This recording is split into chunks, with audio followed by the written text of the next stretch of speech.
Hello everybody, this is Fernando for the latest Urban Legends video. I thought I would squeeze in one more urban legend for this particular go around, again based on a cursed object. And I know I said I already did 5 videos and the last one was going to be the last one, but I realized based on someone's suggestion, and this one has been suggested in the past as well, that this follows the theme involving cursed items, and I thought I would squeeze this in because this is a very fascinating tale. I was going to talk about this in the past, but I didn't really find a particular time to do so. But now everything looks good, so I wanted to go ahead and share this with everybody. And in this case, it has to do with a cursed item involving a chair, which you'll see a picture of here. It's known as the Chair of Death. It's also known as Thomas Busby's chair.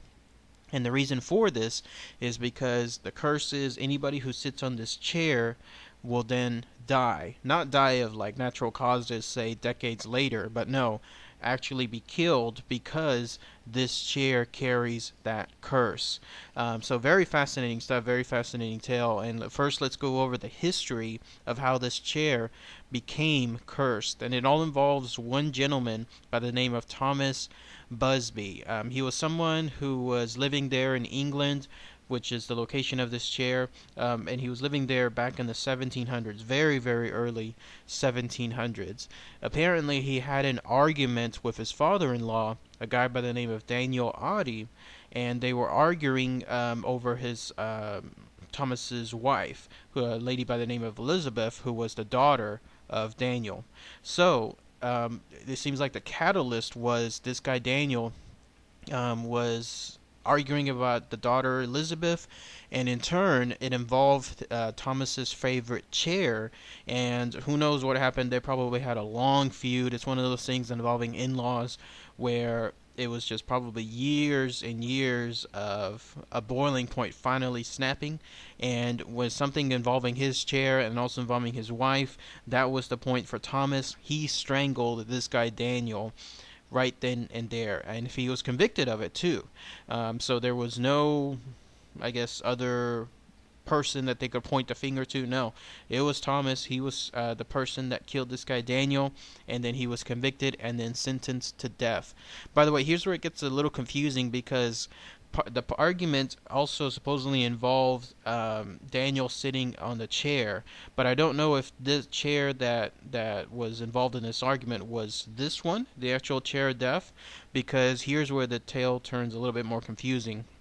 Once he was convicted, and then finally the day came for Thomas to have his execution, he was right there on his way to the gallows, or he was being escorted to the gallows, no doubt by who knows how many guardsmen, when he said he wanted to have like a final request, and he wanted to stop by a local pub. And when he did so, then he went to the pub, had his drink, and then sat in a chair. And it's right at that location that he sat in the chair. He had his drink, and when he finished, he said, and this is his quote, apparently from others, "May sudden death come to anyone who dare sit in my chair." That was his line. "May sudden death come to anyone who dare sit in my chair." And then he left, and then he went to the gallows, and then was promptly executed. So again, I don't know if the chair that was the argument with Daniel, the father-in-law, is the same chair as the pub. I don't think it is. I think the one that's the actual chair of death was the one in the pub. It was just another chair that they were arguing about there at their home. But once that chair was cursed, other people apparently started having the real deal curse of death happen to them. And here are some stories that are tied to it. Once that occurred, there's a tale about World War II. Apparently some airmen were nearby that area, and they went to that pub, and that pub was apparently a hot spot. It was one of those places where probably people went to relax during the war. They wanted to take their mind off things. They heard about this local tourist trap involving this cursed chair. In fact, it was dubbed a hot seat. That was the official term for the chair. And anyone that sat on it, they were told, would later die. Well, apparently some airmen did so, and they encountered, and people said that something occurred to them because of it. I don't know if anything's tied as far as the official death, because the way it goes is that people noticed that the ones who sat in that chair actually never came back from the war. So who knows if they were later killed because of the curse of this chair, or if they went on living but they just never came back from the war. But the key thing is they were never found again. Skip forward a couple years later, 1967, two Royal Air Force pilots also sat in it. And when they did so, I mean, they took that dare. No doubt people told them, you don't want to sit in this chair, there's a curse tied to it. And you know how guys are, they got this bravado in them. They think to themselves, well, I'm going to do it and then see what happens. Well, what happened to these guys is they were actually driving back from the pub itself, and when they were driving, their car crashed straight into a tree, and they both died right there. Cut to a few years later after that, two bricklayers, guys probably in the construction era, or in the construction industry, they again took the dare. They said to themselves, it's not going to happen to me. I'm a tough guy. I'm going to take that bet. And then once they did so, one of the guys who sat in that chair later fell to his death because of it. It's not known how he fell to his death. I don't know if he fell like from a second story or if he fell from some project he was working on. But the key thing is he fell right after sitting in this chair later on in his work, and then he died because of it. And the way the story goes is this chair, everyone who had sat in that chair eventually died. And again, these are not instances of people dying, some of them natural causes, decades later. No, these are like Final Destination type stuff. This is where people are having strange things happen to them, strange coincidences enough so that whatever occurs eventually ends up killing that person, whether it's like in the case of the Air Force pilots, whether it's driving, or in the case of those bricklayers, something happening to them at work. That's the kind of stuff that that happens. There are other stories apparently of a roofer who sat in it, and the roof he was working on then later collapsed.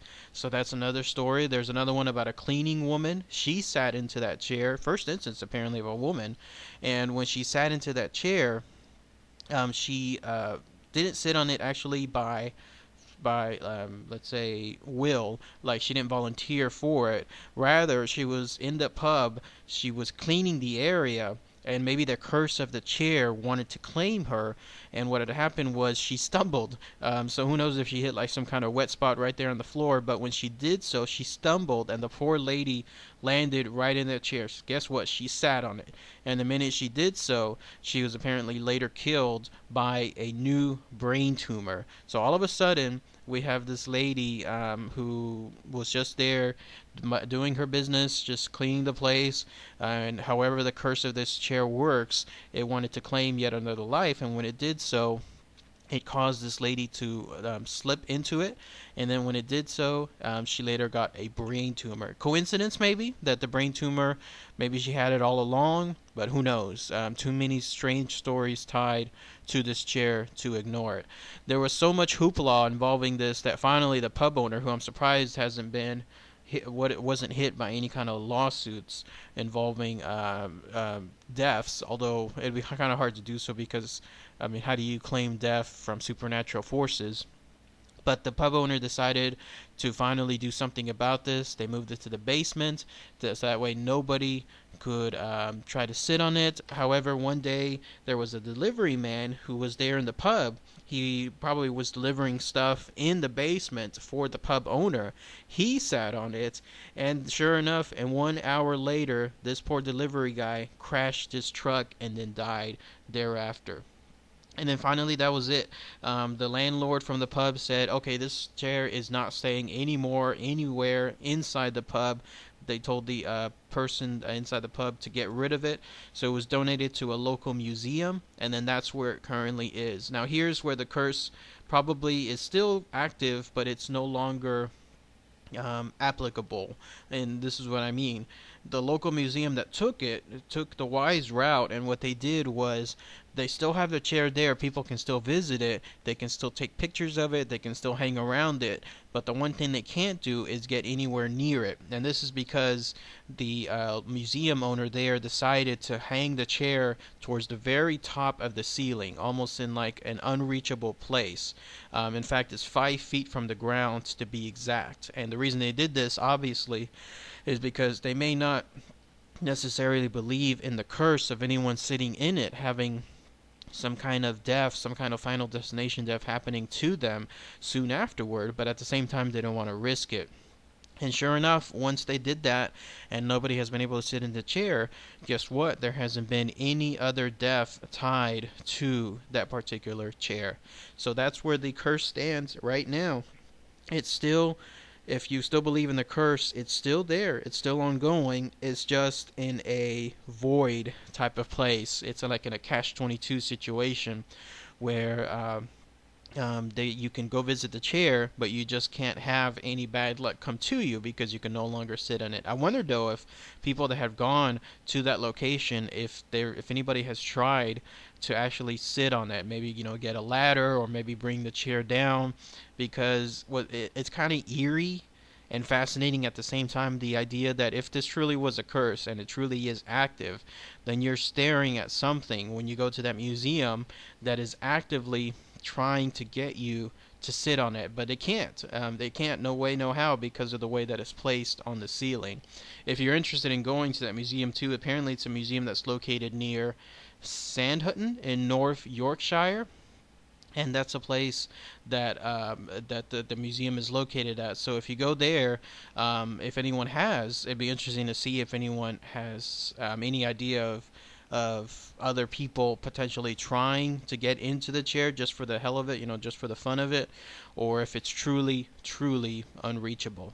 Very fascinating stuff. Apparently the chair is still there as of last year, so I'm asking if anyone out there has gone by the area, taken pictures, gone near the chair, experienced weird things. It'd be fascinating to see. By the way, some of the experiences that people who sat in a chair said before that they had their death was that there was extreme cases of haunting experiences, including itching, which sounds weird, but it would seem pretty creepy if that were happening. Imagining suddenly having like to itch your whole entire body, people experiencing paranoia, people hearing things.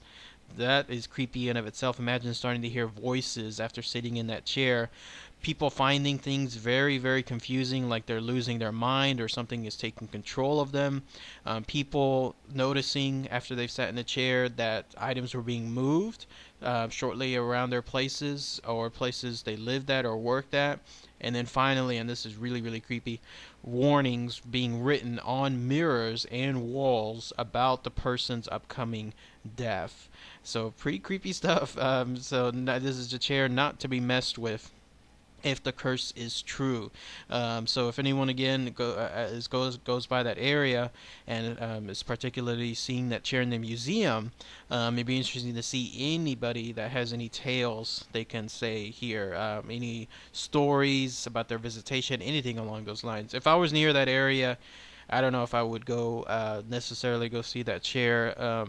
It's one of those things where I'm interested in that stuff, but at the same time, ignorance is bliss, and I don't want to have any connection to that chair as far as like a physical live visit. But if anyone else has that and has been able to and wants to share their experience about seeing that chair, please post your comments, share them below. So alright everybody, thanks again as always, take care.